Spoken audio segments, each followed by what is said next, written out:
Okay, we're back, kicking it with Liam Harrison. Bit of a different surroundings today. The studio is in for a refurb, but we've got my man Ian Garry in town, and we could not pass up on the opportunity to get this podcast done with him.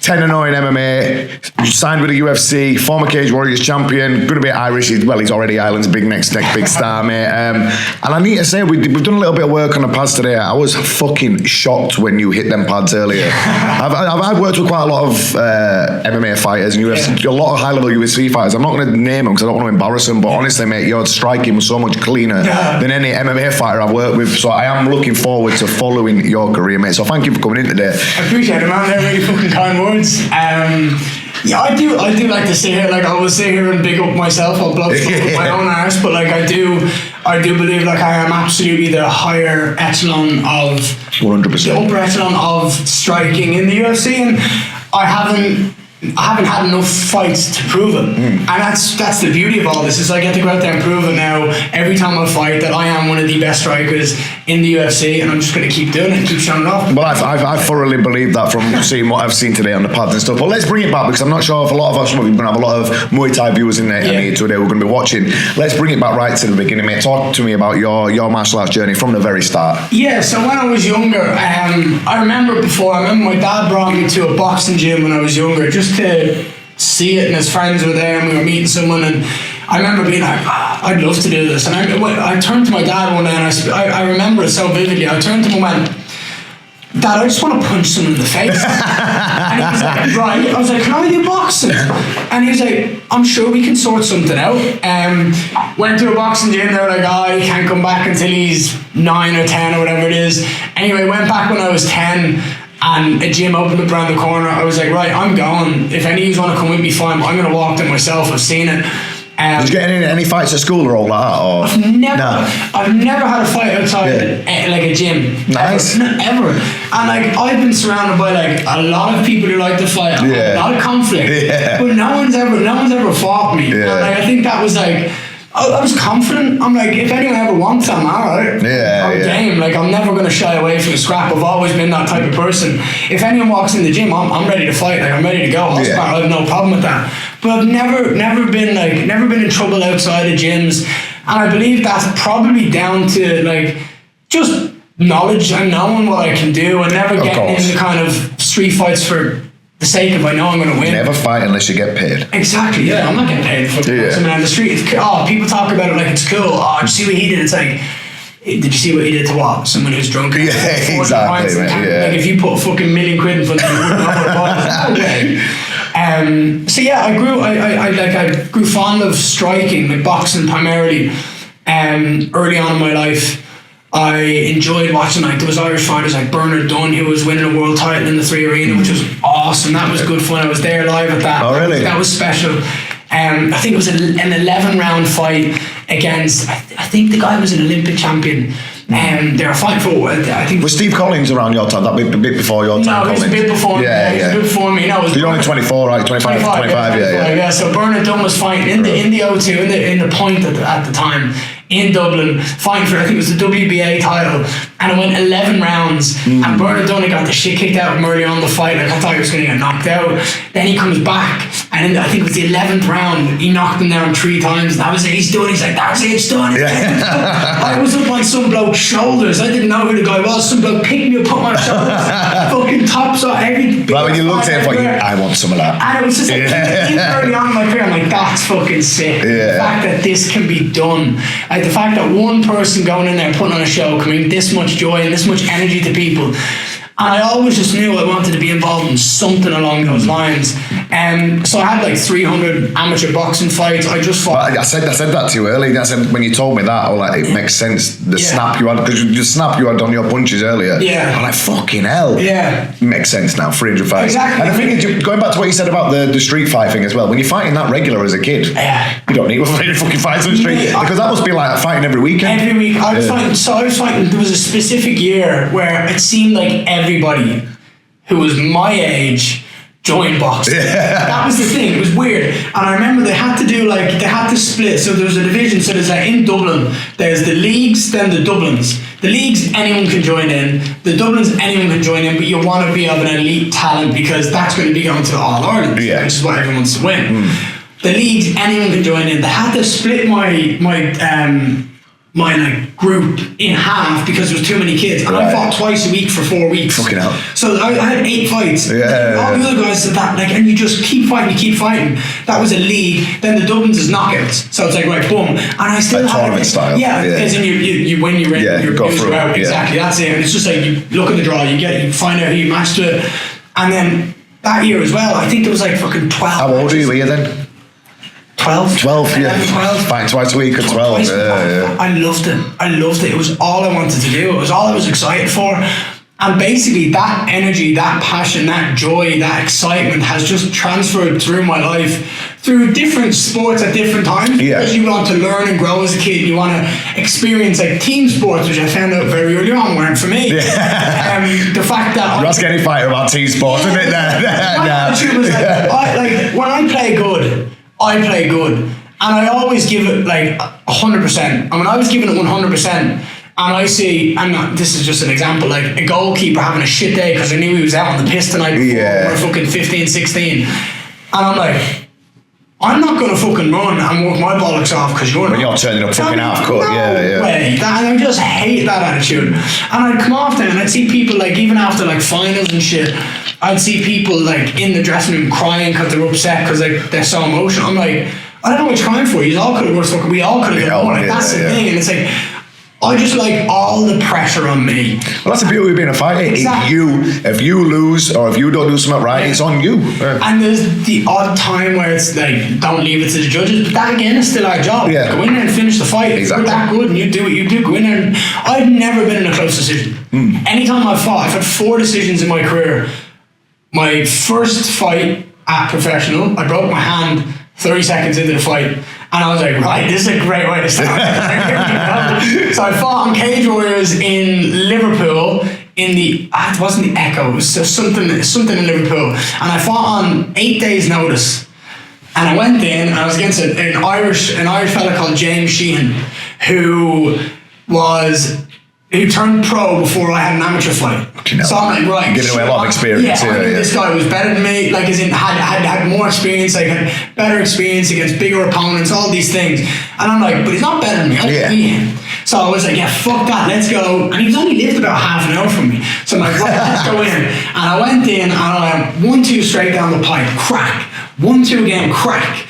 1-2, boom, drops. And I'm like, here we go. This is a fucking good way. And then as he was coming up, I got into the cage and he moved his head and I went, bing, right in the fucking top. Them little gloves as well, mate. And it was just dumb. I just felt the throb. And still to this day, like it's gone. It's back here. It's massive. Look at it. All the way back here. And that's basically, that was my first decision in my professional career. And that was a learning curve. It's like, right, I'm being smart here, I'm learning. Then I had a second decision in my world title fight. I told you about this earlier on when we were hitting pads. My PCL was gone. I hadn't trained in 6 weeks. And I had 2 weeks of training going into a world title fight. And I was like, if I can just jab, I can win this fight. I know I can. I was like, if I just stick to these, just 1-2s, I'll win the fight. And that's exactly what I did. I went in and I fought a friend of mine, someone you know. Yeah, Jack, I fucking love Jack. I get along with him so much. And that was a fun fight because we were friends. We got along with each other. But I went in there and lit him up. I completely outclassed him. And it was like the scores every round was me. It was just completely dominant. You can tell just by the way you talk though, in your mindset, that you thoroughly believe 100% in your skill set. 100%, even if you're going in there at say 50% of capabilities, you know that you want 50%, will I win? 50%, I'll still find a way. You can tell just by talking to you, that's how you see things. Yeah, it's nuts. And like most people don't notice, I had an injury going into my UFC debut. I had something wrong. I don't need to get into it because it doesn't really matter, people aren't that interested in it. But I went in there with the same attitude. It's like, I can win this fucking fight. Like, just because I'm not 100%, how many fights have you ever been 100%? Look what happens to you for how tough training is. You're always going with a niggle or something, or an injury or something. If I went into a fight 100%, I'd be like, fucking hell, this is the best day ever.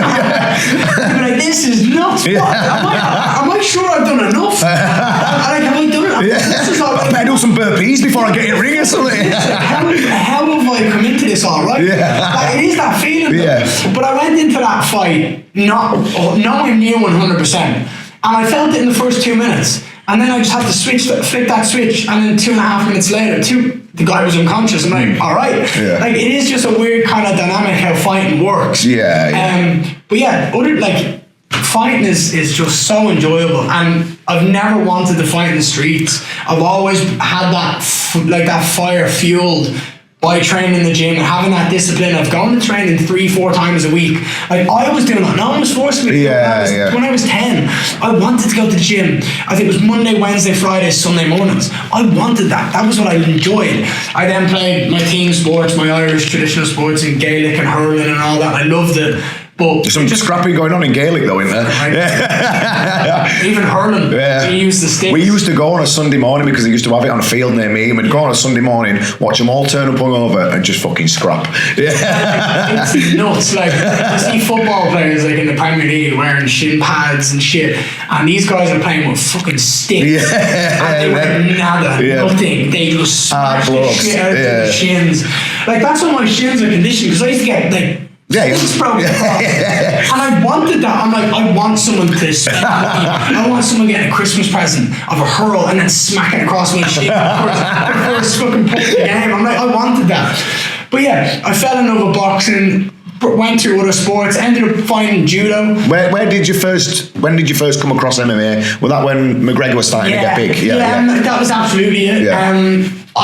Funnily enough, I was at a late show in Dublin, and SBG were on it. So like, I think it was John Cal. I don't know exactly who was there, but I specifically remember like the gorilla from SBG, and them showing the training that they had and what they were doing. And this is when I was boxing when I was a kid. Like, I went with a couple of my boxing team with my dad and stuff like that. And I remember seeing it, never really paying that much attention to it. And then it was only like after the rise of Conor, I was at that show that day when they spoke about this. I never remember it. And then I was like, whoa, this is it. And Conor got so big in Ireland. So big, so fast as well, fast. Like, I remember, it was funny, I was, so I worked in a suit shop called Louis Copeland's in Dublin. And we were in playing a game of hurling in school. And I remember we're in the little container at the back, fucking freezing. One of the guys was like, Ian, have you ever seen Conor in Louis Copeland's? And I'm like, no. And he's like, but like, he gets his suits in there. I'm like, yeah, he does, but I've never seen him. I'm like, I'm sure he would before his fight.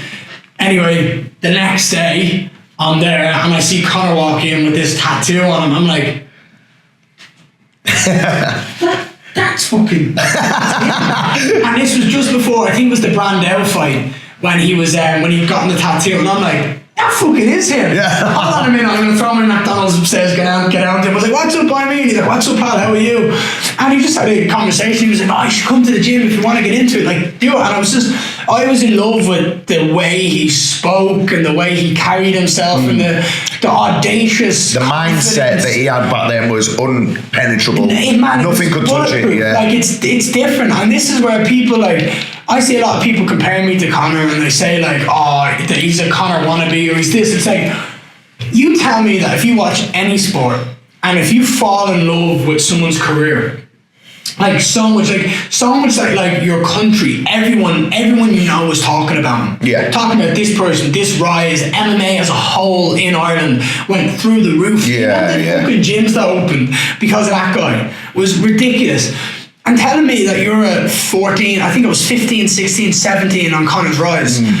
How that, my excitement of watching him isn't going to transfer through my life. Do you know what I mean? As a kid who likes basketball, growing up in the 97 when the Bulls were going, I want to be like Michael Jordan. Of course, exactly. The way he threw his jump shot. All those things wouldn't be the same. Of course they fucking will, because you aspire to be like the people you're inspired by. You want to be like that person. And he went straight to the pinnacle of the sport, and that's what you want to do. Win, talking a lot of shit on the way up. Anyone wanted to talk shit, he'll bite back, which is a very Irish thing. Like, people talk about it. No one could touch him at press conferences. No one, mate. When he were in his prime, he was coming up, mate. Them press conferences were a fucking work of art from him. Unbelievable. Now, he's phenomenal at what he did. I would also give a lot of that to just where he grew up, how he grew up, his friends, the way he chat. I bet you if you put him and his nanny in the same room, she'd give just as good. Yeah. Like, that's you know what I mean? Like those people, when you're like in Ireland, people bite back a lot. Like I used to say to my nanny, "You never catch me." She's like, "What if I do?" You're fucked. Like I remember she chased me around the house because I'm way faster than you. But it's like it's just that kind of Irish culture. It's all happy. It's all confidence. Like everyone's very out there. Like we like to make sure that if we're in a room, no one's going to speak louder than us. That's what we always have. That's why you always hear like the Irish are rowdy. We're loud. We're aggressive in the way we speak, and we don't really give a fuck. It's just the way we've been reared, and he did it the best. And his rise absolutely fueled me to have confidence in me following that goal. And look at where I am. So I mean, I'm 10-0, undefeated. I've won a world title. I'm signed to the biggest organization in the world in the UFC, and I am step for step in his footsteps, following the same path he did. Cage Warriors world champion, signed to the UFC. There's only a couple more things I can do, which is just win all my fights and win a world title in the UFC. That's all I need to do. But like I'm leading the way of the second wave of Irish MMA. Like I am the generation who are Conor fans. In the UFC now. And that market is wide open now. Obviously, he's off doing his thing now. He's There's only 2 active fighters in the UFC from Ireland. Conor, who hasn't fought because of his injury, and me. That's it. There is no one else in Ireland leading the next wave. It's me. And I hope that so many more come through. But I'm going to fucking lead that charge. And I'm going to make sure that if there's just me, or if there's 40 lads from Ireland behind me, I'm going to be winning, so that everyone that wants to watch and everyone that has enjoyed Conor's rise gets to enjoy it all over again, but in a different way, in a different style, in different mannerisms. The way I carry myself is a little bit different than the way he does. The way I fight, my kind of like tacticalness, like I'm very clinical, whereas Conor was like a sniper. Boom, that's it, you're out. He just had that left hand that when he hit someone it was game over. I want to show all the skills. I want to show the knees, the elbows, the teeps, the kicks. I want to like show people the grappling, the wrestling. I want to do it all, and I never ever want anyone to say I've got a hole in some sort of aspect. I'm like, take me there, show me where it is, and let's see how it goes. That attitude. So yeah, I've just been a massive fan of fight sports growing up my entire life, and I've always been surrounded by it, and I've always been intrigued by them, and that's basically how my love for mixed martial arts came about. I'm just going to pull you back a little bit. So you've seen Conor, you've started getting into judo, MMA, grappling, all the rest of it. How long was it before you had an amateur fight then? Because it wasn't long at all, was it really? No, so I went to college. I finished school at 18, I went to college at 18. Only to please my fucking mom. There's a good story behind this as well, isn't there? I didn't want to go to college. I promised my mom I'd do a year because she was fucking pushing me to do it. I said, I have no need to go. I know what I want to do, and it's not college. And she was like, just go for a year for me. Try it, see if you like it. If you like it, great. You only have 3 more years left, then you've got a degree and you can go off and do what you want. So I went in the first year, I did it. I fucking hated it. I did it. I went in the first day of the second year, and I walked into the room, and it was just like fucking like this, like we were 4 again. I walk in, and boys were sitting on the left, girls were sitting on the right. Like, I'm out. There's more to life than this. There's more to life than this. Like even actually, it was just that visual of like the division. I'm like, I'm not having this. I'm fucking out. I went straight to the office. Was like, I want to quit. I'm not. I'm done. And they were like, all right. So I stayed in bed for like 7 days. I'm like, this is great. I was in bed every morning. Like I bought a lock from my door. I just locked it so no one could come in. I rang my uncle on the bus home and was like, look, I've just quit college, keep your fucking mouth shut, don't tell my mum or I'll punch some out. I was like, she'll kill me. I was like, let me figure out how to do this, but can you give me a job? Like, I'll come clean windows. And he was like, yeah, I'm sure we could sort something out. So he gave me a full-time job cleaning windows, and so I was working flat out with him. That was my plan, and I was starting like a week and a half after I quit, and it was like 3 days before. My mum catches me and she's like, should you not be on to college? I'm like, about that. And she's like, about fucking what, Ian? I'm like, I quit, I dropped out. And she's like, you fucking what? I dropped out. And I was like, I didn't ask you because I didn't want your opinion. I was like, it's my fucking life. And at the end of the day, if I have to ask my mum what I can do in my life, I'm not doing it right. Do you know what I mean? And I guess that's just me having a strong opinion and knowing that if my life went to shit from that one decision, that's my decision. Yeah. I'm not having any other outside influence. And then if it was shit, I'd have to work it up. I'd have to go figure out a way to make it better. But I was quite happy and confident with that decision. Obviously, it was the right one. Yeah.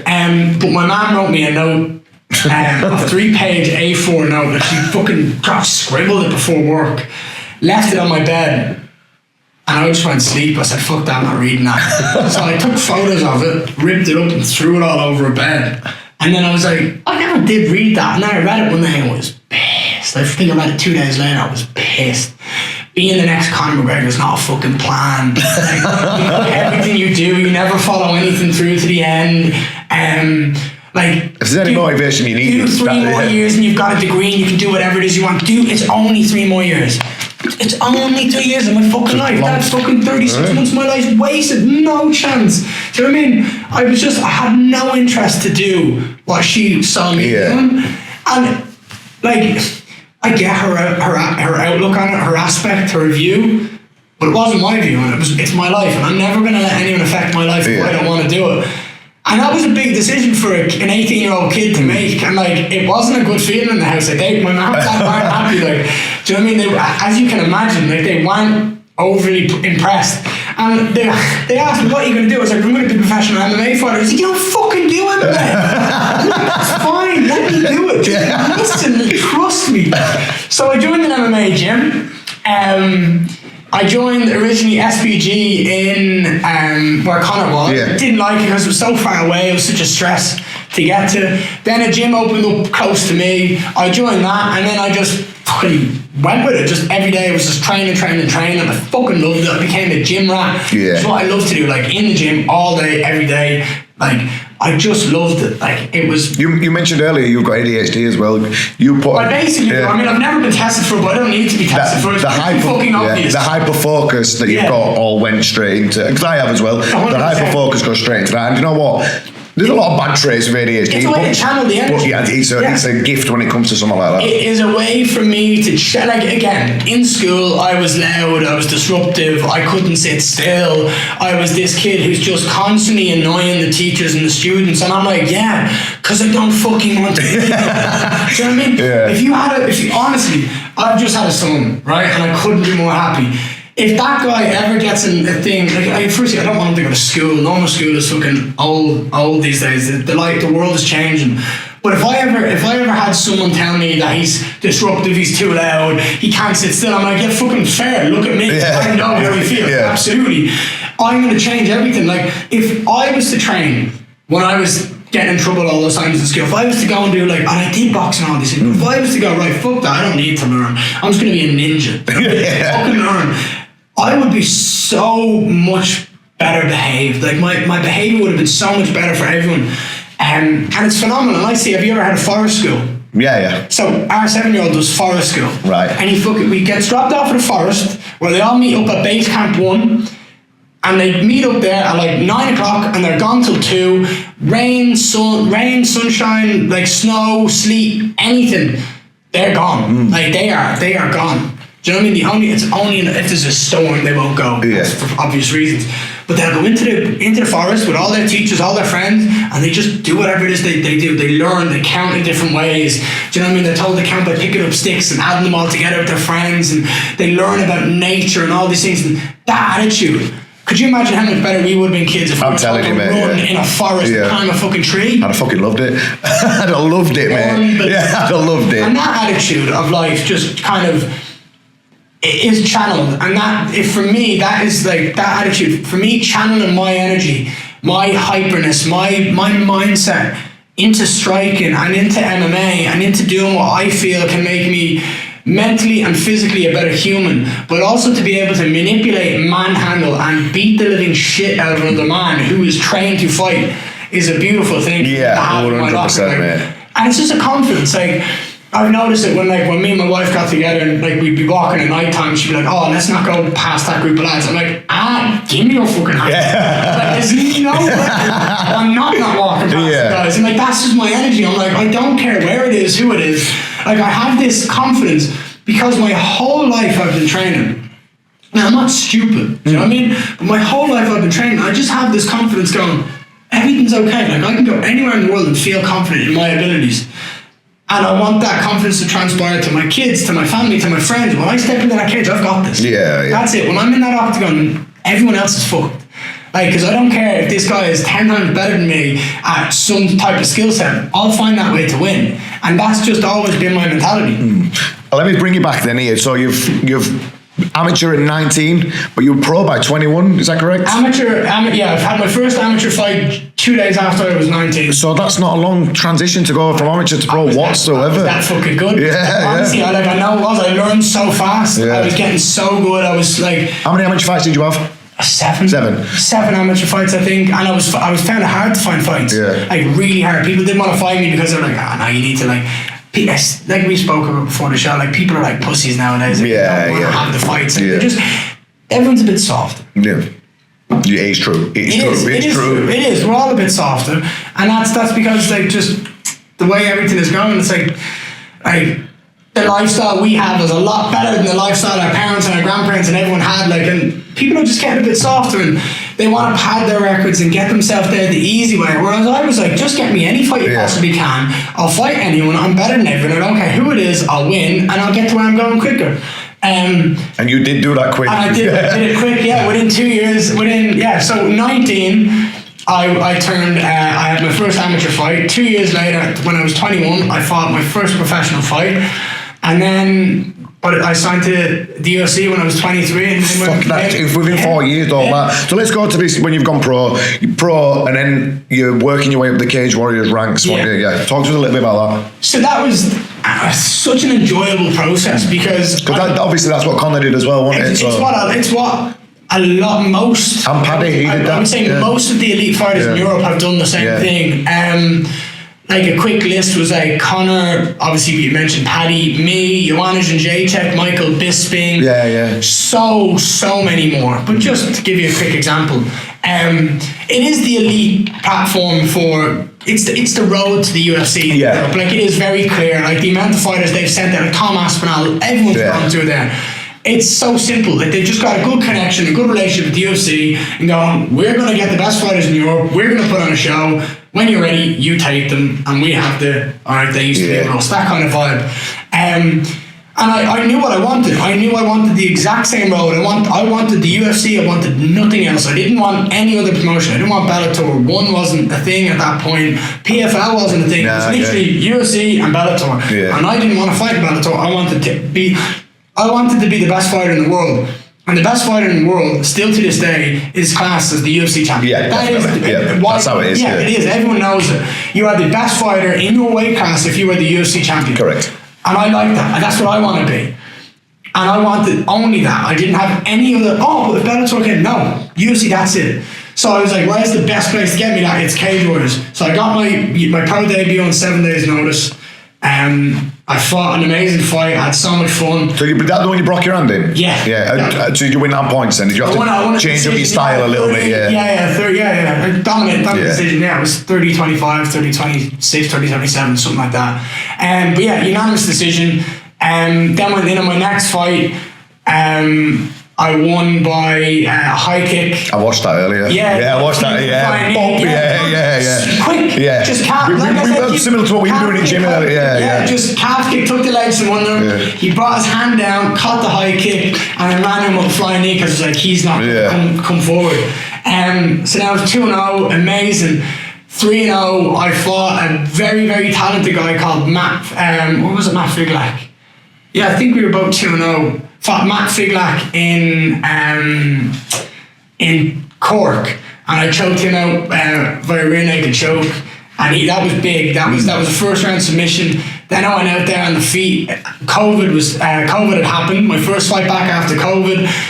I fought a guy called George McManus. I lit him up so much. Like I think the finishing combination was like a 40-punch combo. Fucking hell. It was just me in that flow state. It was like boom, boom, step back, boom, boom, boom. boom, boom. You must watch that one. Yeah, beautiful. I watched that. I mixed in kicks. I mixed in. What's that name for the viewers who are watching? Ian Garry versus George McManus. It was a second round finish, and I just caught him a shot, and I knew, like, you know when you look in someone's eyes and you see something change. Their pupils dilate a little bit less, and they just I say this a lot. Fighting is very intimate. You can see, like, because people don't realize when they're watching it around you, you're this close to another man. You're looking, you're seeing his reaction to everything. How he's reacting when you're hitting him or when you're kicking him. You see the slightest change, and that's what makes the difference. It's his facial. He has to have these poker faces. You know, some people smile. Some people kind of nod. They grit their teeth. But you can always look in someone's eyes and never. The eyes never lie, mate. Never lie. And you can see that, like, you can't help it. And I just seen it in his eyes. I was like, he's done. I just need to put it on him. And I unleashed some beautiful combination on him. I can't even remember. It was just in a flow. So that was awesome. 4-0. Then I fought a guy called Lawrence Tracy. Again, another COVID thing. We were in a bubble, the whole thing. I went down and mauled him, TKO. But there's no crowd there and that. No crowd. So I had 4 fights where there was no crowd. Fucking that's mental, isn't it? Madness. It was so cool. It was like Fight Club-esque. Like, as in, you just meet up. Come on, back here. The cage. The cage set up. This camera set up. We're just gonna bang. And it was awesome. So I had my last 4 fights in Cage Warriors. I had no fans. So, like, my brand, my following could have been even bigger than what it is already. But I just, that didn't matter to me. What mattered to me was getting where I wanted to be. Exactly. So I fought Lawrence Tracy. I smashed him. Then I was like, right, this is it. I'm 5-0. No one's putting up a test to me. I need more, lads. I need something. So I was hounding about it. I was like, the UFC, I'm coming. Like, I was talking to Graham. I was like, Graham, give me a fucking title shot. He was like, all right. They had then set up this welterweight tournament, and I was the only guy coming off a win. And I'm like, you fuckers, you just put me in this tournament to slow me down, take 2 more fights off me. I'm like, you know what, fine, that's 2 more fights before I go to UFC. I'm going to get the belt and I'm going to go. Happy days. So I got an ex-UFC vet called Rostam Akman. He had 2 fights in the UFC, one lost by split decision and one lost by unanimous decision in the other. But on both fights gave a good account of himself. And I'm like, right, this is something you need to get into the UFC, is beating a guy who was in the UFC. Like, this is something they like to see. Gauge exactly where I'm at here as well. Exactly. You want to see your talent. And can I go out there and do better than the guys that fought him in the UFC? I was like, okay, both guys took the decision. This guy's not going to be easy. I'm like, I watched some of his tape and I was like, right, I know I'm going to get him. I got him exactly that kick. Every time he stepped back in the southpaw, he dropped his hand, which you should do. You know what I mean? You don't do this. He dropped his hand, but he dropped it just below the chin line. And I'm like, I'm going to force him into southpaw. And when I do, I'm going to throw 2 punches to blind it, and I'm going to whack my right kick up. And it couldn't have worked out. The way the cage pushed him and everything, it pushed him all the way to the right, and it was just perfect. If you've seen that, like, I followed him like a slug. Like, he went hands in between his leg, face slid on the mat. It was perfect. So that was the second round KO, like KO of the year. That got so many views on the socials because it was perfect. And then I'm like, right, I'm in the final. I'm in the final of the welterweight tournament to get the belt. I'm 6-0. Do you know what I mean? I've had five finishes, 1 decision. I'm like, this is it. This is all I need to do is go out here and beat a friend of mine who's Jack Brandt. He was the other finalist. And I'm like, I can beat Jack. I'm like, I know that. I'm like, here we go. Right, let's do this. You and Jack are similar, like, size and build and stuff. I'm a bit taller. I'm a bit taller and a bit bigger. Like, Jack fought a lightweight. I couldn't make lightweight. But I have no idea how Jack ever made like that way, mate. He's fucking huge. Massive. He's huge. Yeah. So but I'm a bit bigger than him. He's 6'4". I think I'm 6'3". So it was just a little bit of size difference. But he doesn't look undersized at welterweight. Nah. He's big. And he's a phenomenal grappler. Very good. And he's very, very unorthodox. So I'm like, right, when that fight was thing, I'm like, that's it, I've won. The minute Jack won that fight, I was like, I've won. I just don't see myself losing to Jack. Not disrespect him, I love Jack as a person, as a fighter. I think he's awesome. But he just wasn't as good as me. And I knew that. And I was like, all right, I had 13 weeks because I knew the date, I knew that I was fighting. I had 13 weeks to prepare for a guy who I knew I was better than. And I'm like, all right, here we go. This is it. I'm going to do this. It's going to be a walk in the park. Well, like that other fucking About 4 weeks. So I had a little break, you know, like you do after every fight. Right, I'm uninjured, but I'm going to give my body the rest from just weight cut and like fight camp and everything that was leading up to it. So I had like 2 weeks off. I'm like, right, that's it. I'm going to make a run now. I've got 11 weeks. So I was 3 weeks in, and then boom, I tore my PCL. I couldn't walk. I was in fucking bits. It was so sore. So I basically was like, right, everything stopped for 6 weeks. So I'm like, fuck, here we go, right? This is great. This is exactly what I need leading up to the biggest fight in my life. I needed this shit. I'm like, so I couldn't train, I couldn't do anything. I didn't want to go to the gym. I didn't want to be around the gym. I didn't want to see people doing what I wanted to do. That's awful when you're injured and you see everyone fucking training out and fighting. I can see all these guys training, getting ready, but I'm the one who's the fucking world title fight. I'm the one who's got the biggest fight. Do you know what I mean? I don't want to come here and watch these guys. So I sat there and I thought so much. And I just kept saying to myself, every night, if I can walk, if I can throw a jab, I can beat Jack Grant. If I can jab, I can beat Jack Grant. And that was it. If I can just do that, I'll win the fight. I'll find a way. I'll just step left, I'll step right, I'll just keep my distance. I know I can. And that was my attitude. That was what got me through the whole rehab. I was doing physio 3-4 times a week, depending on what my physiotherapist was saying. I started to do upper weight, like kind of cardio, like I was doing light rowing, ski, or anything to kind of just keep my gas going. And I hated it. So then I was like, 3 weeks, I think it was 2.5, 3 weeks out, I got the clear to kind of get back and start like hitting pads. So I was like, this is awesome, right? I went back hitting pads. A week later, I'd done some spars, and I was like, right, I need like 5 spars in the next week and a half. Like, that's it. Like, I don't care about anything else. I just need 5 fives 5 times. Yeah. I'll figure out the rest. My body will adapt. And I did it. And then it was mental. And then 10 days out before my world title fight, my coach sent me a message and basically abandoned me. The details aren't important, but basically said, fuck that, and like, we can't work together from now on, I'm sorry. That's outrageous. And obviously I was upset at the time, because like, I thought this guy was my friend, I thought he wanted to be there with me on this journey, so I was massively upset by that. But I also at the same time was like, right, fuck you, I don't need you. Like, if you're clearly not who you thought I were, if that's how you could treat me, and that's how this whole exactly. And that was my attitude. Shorty struggle. Exactly, and all these things of like, well, we're gonna like stay true to ourselves. Like, get the fuck out of here. Do you know what I mean? Like, that's not how you treat someone. That's not how you show loyalty or friendship to someone, is by fucking them over like that. So anyway, I was like, right, I don't need you. Okay, alright. So 10 days after my world title fight, I had to find somewhere to train. Like, where did you go? So my wife, being the fucking star that she is, was up. I remember the next time I slept, I was like, right, fuck it, I'm just going to sleep. Like, I don't care. So I woke up the next morning, she was up at 5 o'clock, ringing and messaging people and trying to find gyms. I know she got onto a load of places. I think she was onto Brad Pickett, she was onto like London Shoot Fighter. She's like, let's get out of Dublin and let's just go to London, because that's where the fight's going to be anyway. The fight was in York Hall. Oh, York Hall. It was in York Hall. And she was like, so let's just go there already. So you're already in London. You have to fly over, get all your stuff, go. And a friend of hers ran a jiu-jitsu gym in Reigate in Surrey. And she was like, look, she's like, Ian just needs someone to train, like keep his energy going. Like, do you guys have anything? He was like, yeah, I'm sure we can sort something out. Like, the door's open, let him come through. And he did exactly that. He was doing rolls with me. He got a couple of guys in just to light roll. He had a pad man to just hit some pads with me, just to kind of get me ready for the fight. And that was all I needed. I went to a fighter hotel the week of my world title fight with no cornerman, no pad man, with nothing. I went with my missus, so I had someone to fucking talk to. Yeah. That was it. And I was just like, all right, that's it. Like, I didn't hit pads the week of my fight. Who did you take as your cornerman to the fight then?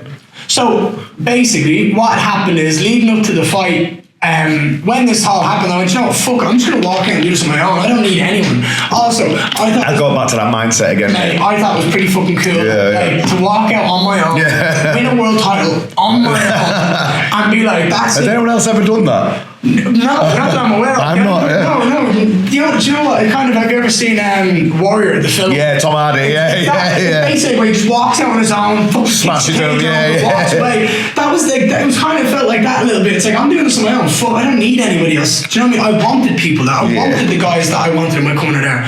But if all of them could do that, then fuck, I don't need you guys. I'm the one who's fighting anyway. Yeah. Do you know what I mean? Once I step into the cage, all it's on you anyway. All the work's been done. Everything I could have possibly done to get me prepared and ready for that point is done. I have to go in there and perform now. Yeah. So yeah, I got a call from Graham Boylan like 3 days out from the fight, 2 days out from the fight, being like, what's the story corner-wise? I was like, I'm not going to have it, I don't need anyone. He was like, the fight's not going to go ahead if you don't have someone who can like be a voice of reason in that corner for you. I was like, I don't want anyone. I don't need anyone. I want to do this on my own. And he's like, I'm just telling you, if you don't find someone, you told me you had someone. I was like, yeah, I did. And then I went, fuck, I don't need anyone. I didn't need to tell you this. And he was like, you told me you had some. I'm like, well, I don't. I'm here. So do you want to lose your main event? And he was like, find someone by the end of the day. I'm like, oh, fuck it, right. So I went up to my mate of mine, Paul Hughes. He's currently the Cage Warriors featherweight champion. And I was like, look, Paul, can you be in my corner? And he was like, yeah, I'm sure I can. And basically he stood in just to be there for me. I literally told him what I'm going to do. I told him the game plan. I think my wife has a video of me telling the game plan at the venue. I told him what I was going to do, how I was going to do it, what I knew I could do and how I could make it all work. I said, all I need to do is give me water in between rounds. I was like, that's it.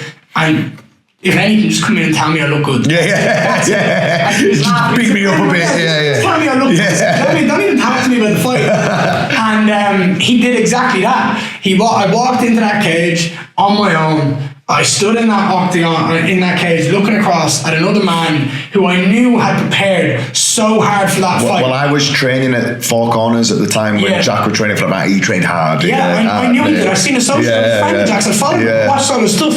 Like I was like, oh, Jack's ready, I'm game for this. Like I wanted it to be. Like I seen all the stuff him and Justin. You were doing so much stand-up striking as well, because obviously you were elite level. You needed to do it.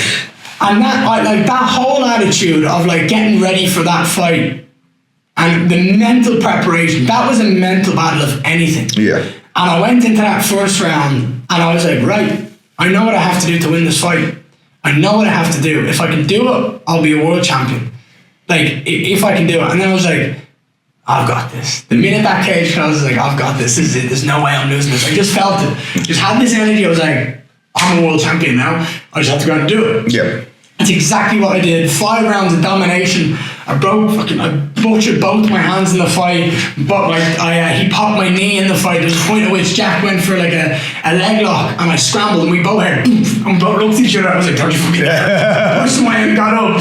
So both of my knees, I had a torn PCL, my knee was popped in the fight, my hands were fucking shattered. I could feel them. Like every time I punched them, I felt a zip up my arm. I'm like, I couldn't hit hard. So I'm like, right, I just have to fucking tip him and keep him at bay. But I dominated the fight. Like Jack was such a great grappler, and I was like, I'm better. I was like, I'm a better grappler. I was like, I know I can out grapple Jack, and I did everything. Everywhere the fight went, I out grappled him. We talked some shit as well. It was fun.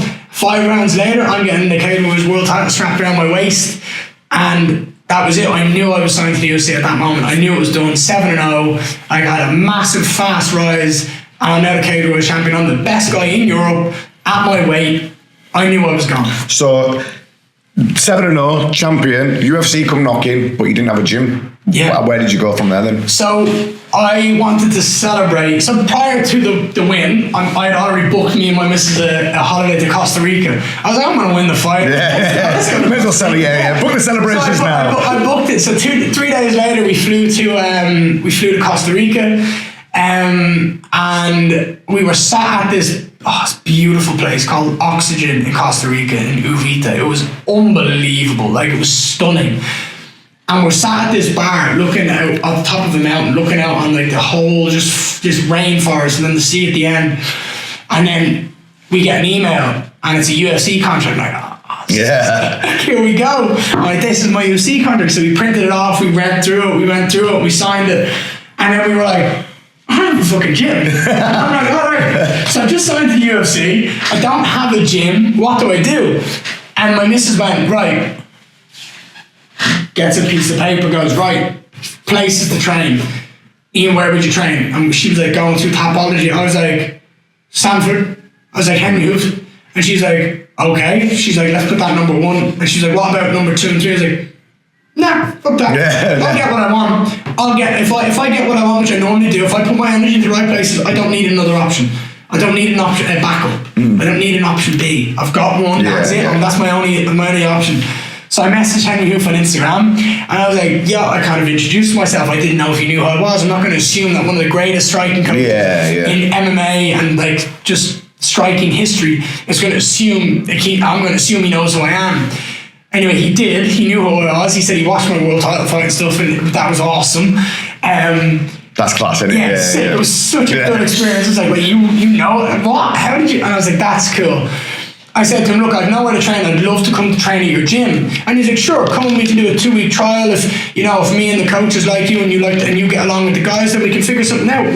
So I was like, right, fuck it, what am I going to do? We rang some of my friends. We were like, right, so it was still currently COVID. So we were in Costa Rica, and we flew my nutritionist and our 7-year-old out to Costa Rica.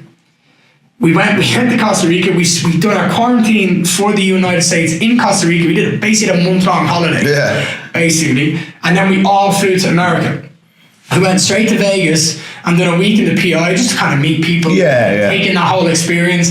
Like I can walk to the PI now and use my finger to open the gate. That's cool. Awesome, right? So cool. And even when I walk there, even when I go there now, they're like, Ian, how are you? I'm like, I don't know who you are. The fact that they know that is awesome as well.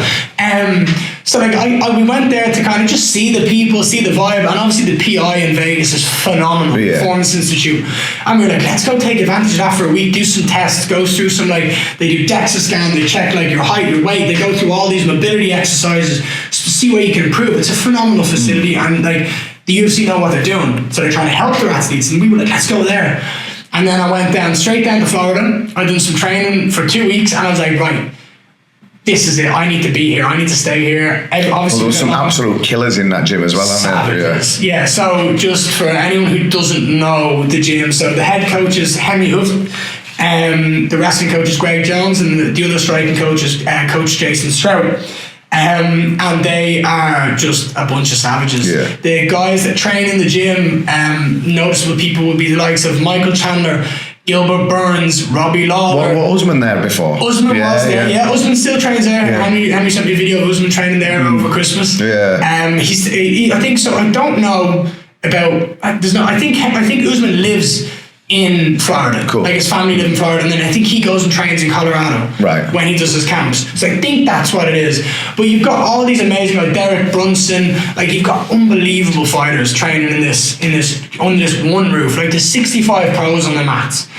It's a joke. I was going to ask you, because we spoke briefly about some of the spars that go on there earlier.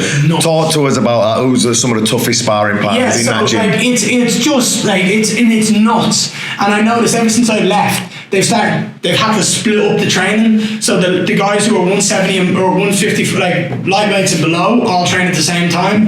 Then 170 and up, all train at a different time, which makes so much more sense. Yeah. And the mats are packed, and you've got savages on these mats. So yeah, there's some absolute, like I've been blessed to train with Shavkat Rakhmonov. So he's 16-0 in MMA. He's 16 finishes, like ridiculous. Like he's in the top 15 in the I think he's top 10 in the UFC. What way is he? Welterweight. So couldn't ask for a better training partner. To go back to the reason why I chose Sanford was it's Killcliff now. They've rebranded, but Sanford at the time was because one, Henry was the coach, and I knew I could learn a lot of Henry. But when you look at the welterweight talent they had Gilbert Burns and Vicente Luque, still do, who were at the time both. Gilbert Burns is still top 10, isn't he now? But both of them are both top 10. They're still both top 10. Yeah. And you've got Shavkat as well. But both of those guys were in the top 5 when I was making this decision. So both guys are top 5. You have Jason Jackson, who is, now that I've trained him, I believe is the best welterweight in the planet. We spoke about sparring him earlier. He said he's a nightmare, didn't he? He's a nightmare. He's a Bellator champion, is he? He's not. He's going to be. He's going to be the Bellator champion. Right. He's basically 1-2 fights away from it. I reckon next he'll either fight the winner of the fight. The Bellator title is being contested by Amasov and Logan Storley, who's another teammate of mine, who's a phenomenal wrestler. Dublin in February. All right. I reckon Jason will fight the winner of that. You're saying he just did a job on Douglas Lima, didn't he? Yeah. Just went in and took him down and was like, I'm not gonna mess with my feet. I'm just gonna take him down and take him to where I know I'm better than him, which is a smart play, right? Yeah. So basically, when I looked at the amount of savages they had on the mats at welterweight and middleweight, I was like, this is silly for me not to go to this one place. Yeah. The amount of talent they had, the people I could train with, the different body types I could train with, it's unbelievable. And it was absolutely the best decision I've ever made to go in there and put myself in the Shark Tank. You know? Yeah. And just be like, let's see how it works out. And I'm so happy and so confident when I look and test myself against those guys. I'm like, I know what my skill set is and I know how good I am and how good I will be with all the learning and growing I will do. When I look at all the guys I train with, I'm by far the youngest. All these guys are in their like late 20s, early 30s. I've just turned 25. I'm 3-0 in the UFC, do you know what I mean? I'm 10-0, I'm undefeated, and I've got a wealth of knowledge coming my way and experience. I've got so much more. Yeah, you're not going to be in your prime for another 5-6 years or something. Exactly, So, it's ridiculous. So that was basically my decision. So when we were in Costa Rica, we went, right, let's go. Let's go to America. Let's train at Sanford in South Florida. And then we were we found out that we got a date for a fight, which was November 6th. UFC debut at Madison Square Garden. What a venue as well. The biggest pay-per-view of the year. It was Usman versus Colby Covington. What a card. It was absolutely insane. It was unbelievable. That card was stacked as well. It was Usman, Covington, it was Rose and Zhang Weili, I think it was, and it was Michael Chandler and Justin Gaethje. It was You couldn't ask for a better card to make your debut. I'd never been to a live UFC event. Yeah. So my first event that I was going to be on, you're fighting on it. Yeah. I went to Madison Square Garden, which was fucking special. So I went in there and I had an awesome training camp. I worked my ass off. I was getting beat up every day at the gym by like all these unbelievable guys, and then I went in there and I knocked someone out. Yeah, big right hand over it. Just slip back, right hand, clean in the gym, put him down.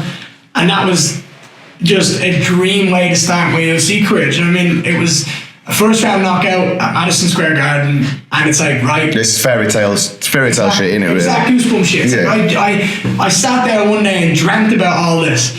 I even had in my bedroom when I was growing up, I had a wallpaper of Brooklyn Bridge. Yeah. And I went through Brooklyn. I went over Brooklyn Bridge. I was seeing everything. I was like, this is nuts. Like I've made all this happen. Like I've visualized all of this, and it's come to fruition. Like life has made it happen. So you're 3-0 now with UFC. Yes, sir. I just watched your last fight against Gabe Green. He was tough. Yeah. Talk to us about that fight though, because you got to show how good your stand-up skill set is in that fight. Yeah. Because you had a lot of nice variation and you fucking lit him up pretty big, to be fair. Yeah, it was a fight. So the fight previous to that, I was a bit annoyed with the lack of engagement from my opponent. And I said I was disappointed in my performance because you need a dance partner. Yeah. And the guy didn't dance with me. And I seen when I was fighting Gabe Green, I knew he was going to be confident. He was coming off 2 wins. I'm like, good, I want you to be excited. I want you to think you can beat me. Everyone who fights me thinks they can beat me. They're all wrong. Yeah. Like, that's what I love. Yeah. Like, I love it. I love that they think they can, because my job is to prove you wrong. So anyway, when I seen him at the weigh-ins, I looked in his eyes and I seen he was game, and I was so happy that I seen confidence in his eyes, because I'm like, you're going to be in trouble. This is what I need you to have confidence. And he did. He came into that cage, he was ready. I seen him saying a prayer across the cage. I'm like, right, this guy is ready. Yeah. We're standing in the octagon. I'm looking at him like, are you ready? You ready for this? If you go back and watch the fight, you can hear it slowly. You can hear it very faintly. But I'm like, you ready for this? This is what we want. This is what we're here for. Let's go. Yeah. And I just went out and I'm like, right, I'm going to just be long and luscious and just crisp and clean striking. Mate, he was tough because he took some nasty shots, knees, head kicks, punches. Mate, I mixed it up so well between the calf, I barely went to the body because I was like, there's no point in going to the body of a guy who's smaller and more aggressive. It's only going to get me in trouble. So I went low, I went high, and I went straight. And I was like, if you rush me, I'm going to put a knee up the middle, and if you run into it, you're fucked. That was basically my attitude. And mate, I had so much fun that fight.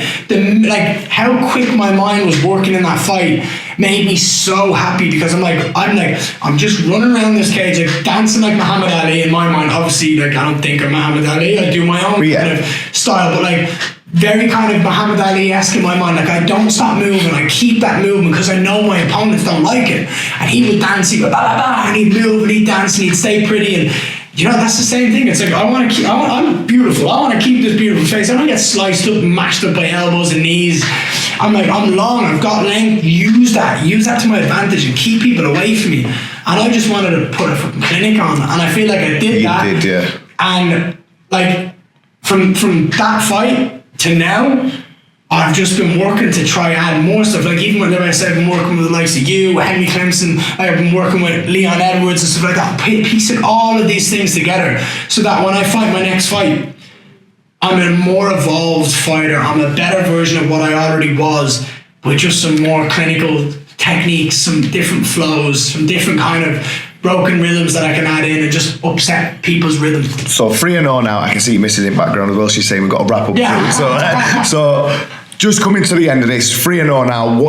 How would your dream run to the title go from here? Because obviously that's what you're going for. I can say you've already got that. You know what you're going. You know where you're going. How would you see it going? What would be the dream way to get there? So obviously I've had a fairy tale rise already as it is. Like 10-0, undefeated. I've taken very little damage in my career. Like, I barely get hit in any of my fights. I couldn't be more happy with what I've done already at this point. I feel like no matter what I've done, I'm already successful. Now I just get to improve on that. That's the such beauty a of all this. young age as well. Exactly. That's the beauty of all this. Is there is no pressure on me to do better, other than my own want and my own needs to be a world champion, to want to be the best in the world. It's all me. So this is why I love it. This is where I'm really going to get excited now, because I get to fuel my life passion, my life dreams, and fulfill my goals. She knows I talk to you. Over the next 5 years, I'm going to fight as much as I can, but also in between fights, I'm going to learn as much as I can. And I want to make sure that every time I step into that octagon, I'm a completely different fighter with different skill sets, with different pace. I just want to evolve every single fight. I believe within the next 3 years, I'm going to be the champion. And I believe within the next 5-6 years, there's going to be a conversation of me being one of the best of all time. And that's my opinion. And that's going to happen. It's for me to go out there and prove to the entire world that that is the reality.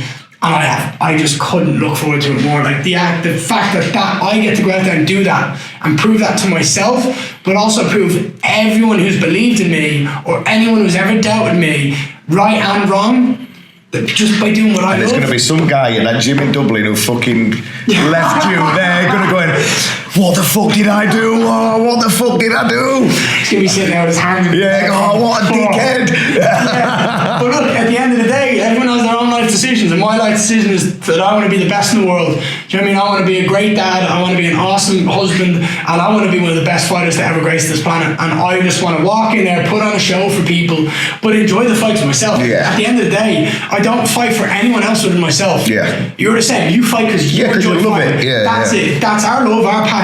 And me standing in that octagon is my happy place. It's where I want to be, and that's where I get to show off that beautiful violence that lives within me. And I get to do it and get praised for it. And you not only got the skill set, but everyone will be able to tell just from you talking here, the mindset is there. And that's what you need. And it's not a dickhead. It's not like I'm not arrogant. I'm just confident. And like even from the work that we've done already, you know the skills I possess. Yeah. The fact that can get better. I'm 25. Yeah. The fact that you're not even in the prime in MMA and in UFC until you're 30 is nuts. So I have 5 years to improve before I reach my prime. Man, I'm gonna be a force to be reckoned with. You're gonna be an absolute animal, man. I'm looking forward to watching your rise. We are gonna have to get out of here now. Sorry, people. But mate, thank you for. We gotta go train. Yeah, we are gonna go train now. We're gonna go hone them skill sets a little bit more, add a little bit more to them. Mate, thank you for coming in. Absolute pleasure talking to you. I appreciate it. Thank you so much. Thank you, mate.